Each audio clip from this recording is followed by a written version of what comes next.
அந்தந்த வயதில் உள்ளவர்கள் அவர்களுக்கு தகுந்த பதிவை எடுத்துக் கொள்ள வேண்டும். ஏன்னா 60 வயசுக்காரர்கள் கல்யாணத்தை பற்றி பேச முடியாது. 50 வயசுக்காரர் முக்கியமான தேடல் என்பது திருமண வயதை வந்தும் திருமணம் நடக்கவில்லை சார் அப்படிங்கிற திருமணம் ஆனதற்கு பிறகு குழந்தையின்மை என்ற ஒரு படித்த பட்டதாரி ஆயிடுச்சு, வேலை இல்லை என்ற தேடல். கடன் எந்த வயதில் ஆரம்பிச்சேன்னு தெரியல, இன்று வரை கடன் இருந்து கொண்டே இருக்கு. ஏதோ தெரிஞ்சோ தெரியாமல் அது வந்து பூர்வ புண்ணிய சாபம் என்ன தெரியல, ஒரு வழக்கு போட்டாச்சு, அந்த வழக்கு இன்னும் தீர்வுக்கு வரல சார். கிடைச்சா அரசாங்க பணி தான் கிடைக்கும் சார், எனக்கு தனியார் வேலையும் வேண்டாம், அயல்நாட்டு வேலையும் வேண்டாம், எனக்கு அரசு பணி தான் வேண்டும் என்ற தேடல். எதிர்பாராதமா அரசியலில் நான் பெரிய வெற்றி அடைஞ்சு மிகப்பெரிய ஒரு பொறுப்புக்கு போக மாட்டேன் சார் அப்படிங்கிற தேடல் கூட 2026ஆம் ஆண்டு எந்தெந்த ராசி நேயர்களுக்கு சிறப்பாக இருக்கும்.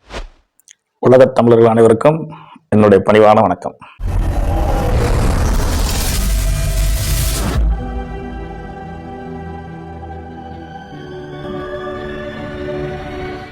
உலக தமிழர்கள் அனைவருக்கும் என்னுடைய பணிவான வணக்கத்தினை பணிவன்போடு தெரிவித்துக் கொள்கின்றேன்.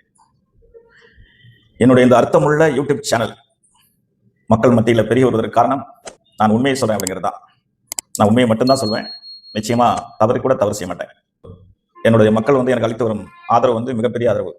அதற்கு முதல்ல எல்லாருக்கும் நான் நன்றி சொல்லிக்கிறேன். இந்த 2026ஆம் ஆண்டு மிகப்பெரிய எதிர்பார்ப்பு, ஒவ்வொரு மனிதனுக்கும் பெரிய எதிர்பார்ப்புகள் உண்டு. எதிர்பார்ப்புகளில் நாம் வெற்றி அடைய வேண்டும் அப்படின்னா நமக்கு தசாபுத்தி சாதகமாக இருக்க வேண்டும், கோச்சாரத்தில் கிரகங்கள் சரியாக இருக்க வேண்டும். தசாபுத்தி சாதகமா இருக்குதா அப்படின்னு கேட்டா அதை நேரடியாக பார்த்தா தான் தெரியும். கோச்சார அமைப்புப்படி யாருக்கெல்லாம் 2026ஆம் ஆண்டு சாதகமான சூழ்நிலை இருக்கிறது, எனது அன்பு சகோதரருக்கும் பெரியவர்களுக்கும் மத்தியில் வைக்கிறேன். முக்கியமான தேடல் என்பது திருமணம். அந்தந்த வயதில் உள்ளவர்கள் அவர்களுக்கு தகுந்த பதிவை எடுத்துக் கொள்ள வேண்டும். ஏன்னா 60 வயசுக்காரர்கள் கல்யாணத்தை பற்றி பேச முடியாது, 50 வயசுக்காரர்கள் குழந்தைய பற்றி பேச முடியாது. ஆகவே அவர்களுக்கு தகுந்த சப்ஜெக்டை நீங்க எடுத்துக்கங்க. அந்தந்த வயதில் இருக்கக்கூடியவர்களுக்கு அந்தந்த பதிவை தாங்கள் எடுத்துக்கொள்ள வேண்டும். முக்கியமான தேடல் என்பது திருமண வயதை வந்தும் திருமணம் நடக்கவில்லை சார் அப்படிங்கிற தேடல். திருமணம் ஆனதற்கு பிறகு குழந்தையின்மை என்ற ஒரு தேடல். படித்த பட்டதாரி ஆயிடுச்சு, வேலை இல்லை என்ற தேடல். கடன் எந்த வயதில் ஆரம்பிச்சேன்னு தெரியல, இன்று வரை கடன் இருந்து கொண்டே இருக்கு சார் அப்படிங்கிற ஒரு தேடல்.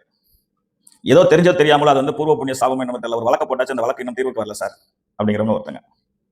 எனக்கு கிடைச்சா அரசாங்க பணி தான் கிடைக்கும் சார், எனக்கு தனியார் வேலையும் வேண்டாம், அயல்நாட்டு வேலையும் வேண்டாம், எனக்கு அரசு பணி தான் வேண்டும் என்ற தேடல்.